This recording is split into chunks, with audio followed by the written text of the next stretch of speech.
Israeli কারাগারে কি ঘটছে ফিলিস্তিনিদের সঙ্গে?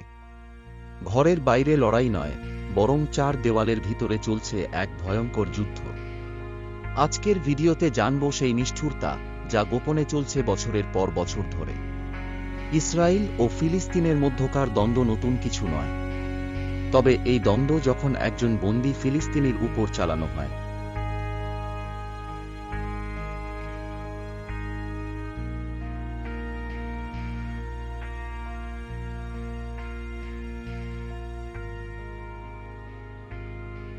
নির্যাতন, অবহেলা আর মানবাধিকার লঙ্ঘনের মাধ্যমে, তখন তা বিশ্ব বিবেককে নাড়া দেওয়ার মতো বিষয় হয়ে দাঁড়ায়।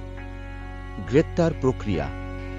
প্রথমেই শুরু হয় গ্রেপ্তারের নামে এক আতঙ্কের অধ্যায়। ফজরের সময় দরজা ভেঙে ঘরে ঢুকে পড়ে ইসরায়েলি সেনারা। চোখ বাঁধা, হাতকড়া পরা অবস্থায় কিশোর তরুণদের তুলে নিয়ে যাওয়া হয়।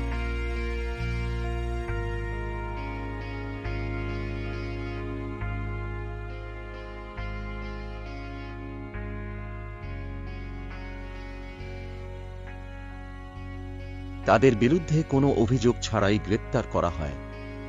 এটি অ্যাডমিনিস্ট্রেটিভ ডিটেনশন নামে পরিচিত। কারাগারে যন্ত্রণা। জেলে ঢুকেই শুরু হয় প্রকৃত নির্যাতনের অধ্যায়। ঘণ্টার পর ঘণ্টা চোখে কাপড় বেঁধে বসিয়ে রাখা হয়। শরীরে মারধর, খাবারে অনিয়ম।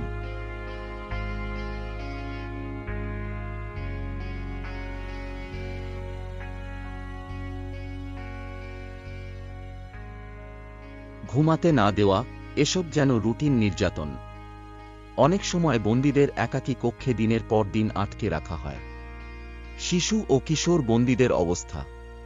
প্রায় 12 থেকে 16 বছর বয়সী শিশুদেরকেও গ্রেপ্তার করা হয়। তাদের চোখে মুখে ভয় আর অসহায়ত্ব। জিজ্ঞাসাবাদের নামে মানসিক চাপ সৃষ্টি করা হয়।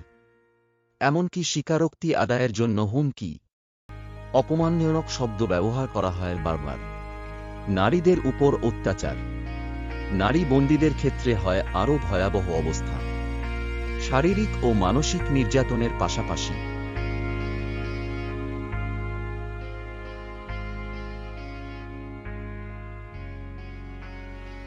অনেক সময় চিকিৎসা সুবিধা থেকেও তাদের বঞ্চিত করা হয়।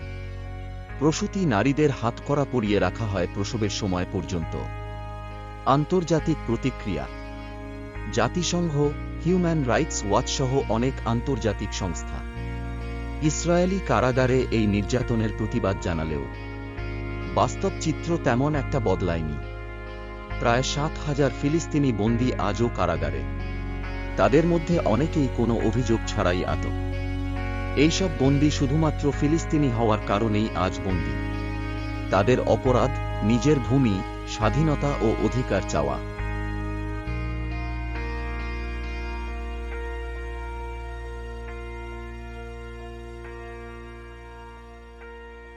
আজ যদি আমরা চুপ থাকি, আগামীকাল এই ন্যায়ের পক্ষে কথা বলবে কে?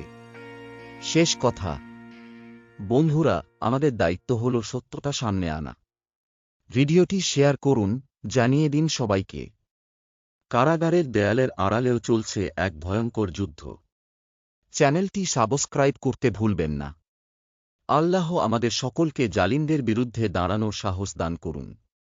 ফিলিস্তিনের জন্য দোয়া করুন।